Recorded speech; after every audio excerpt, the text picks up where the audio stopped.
我梦见一颗星，一个光明之岛，在那里我将出生，在它活泼的弦荚深处，我的生命将完成它的事业，像秋日下的稻田。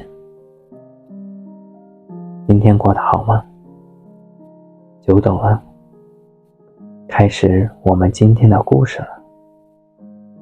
请你慢慢的闭上眼睛，深呼吸。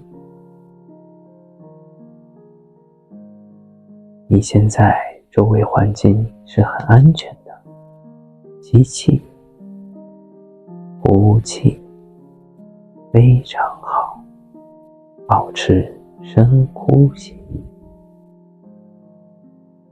鼹鼠压根就没听进去水鼠的话，它已经被刚刚接触到的新生活迷住，沉醉在波光、涟漪、芳香、水声和阳光里。它把一只爪子伸进水里，悠悠地做着白日梦。体贴善良的水鼠只管稳稳地划船，没有去打扰它。老弟，我真喜欢你这身衣服。大约半小时后，水鼠才开口道，等我有了钱，也要去买套黑丝绒吸烟装。什么？鼹鼠好不容易才回过神来。你一定觉得我太没礼貌，但对我来说，这一切简直太新奇了。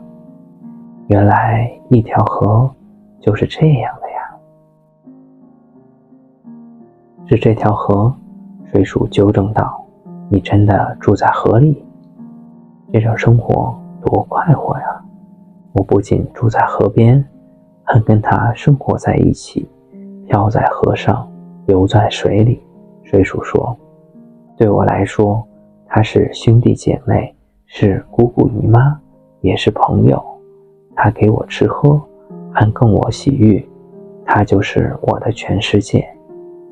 其他什么都不要，河里没有的也不值得去找，河不知道的也不值得去了解。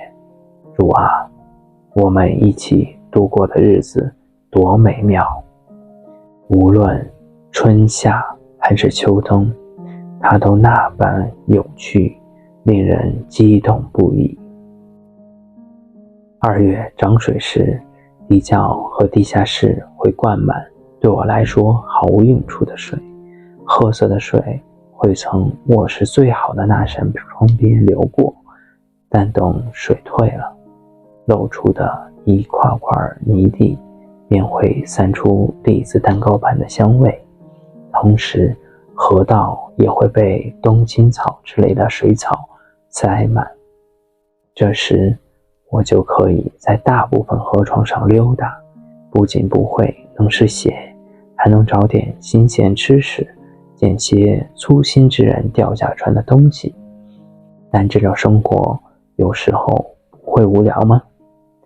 鼹鼠壮起胆子问，只有你和这条河，连个说话的人都没有，没有别人。我也不能太为难你，水鼠宽容大量地说，初来乍到，你当然不清楚，如今河岸可拥挤了，好多动物都搬走了。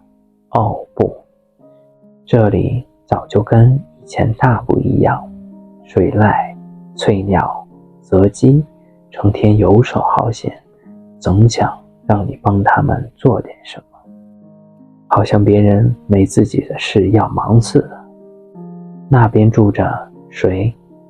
鼹鼠挥挥爪子，指着河边草地后那黑乎乎的树林。那边，哦，那是野树林。水鼠简短地说，我们是河岸居民，很少去那边。那边的居民不好吗？鼹鼠有些不安地问。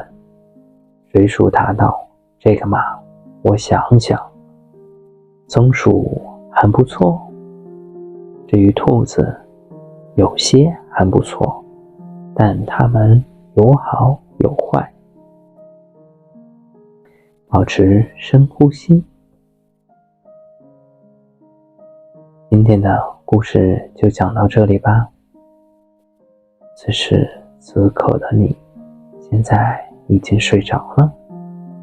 我会继续陪你待一会儿，聊聊天，听听我的声音。我会从1数到10，你将进入更深层次的睡眠。1、2，非常好。3、4、5、6、7、8、9、10，非常好。轻轻地和你说一声晚安，我们明天